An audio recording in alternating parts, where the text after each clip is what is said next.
Now that we've seen the interchangeability between the earliest magazines and the newest magazines, and knowing that there's interoperability between different countries of manufacturers, let's take a little bit closer look at how the Soviets got to this design and where they took it from the original slab-side magazine, as we call it. Now, the first thing that the Russians always like to do is lighten things up. They are robust and they work great, but usually they're at a cost of weight.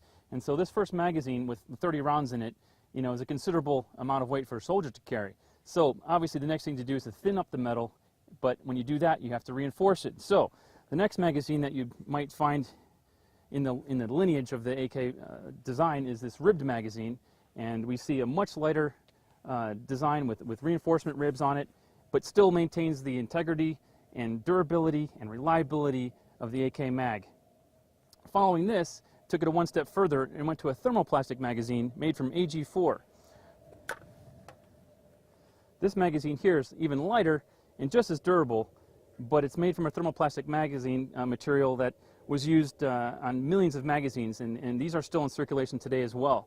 You can find these in any third world country, any war zone. These are still cooking, they're still shooting, and they're impervious to rust and corrosion and things like that in jungle climates. But even before this, they tried another different type of magazine made out of aluminum, and this magazine is actually an experimental prototype magazine. They're aluminum ribbed magazine. You can see the serious corrugation in this magazine. It works, it functions.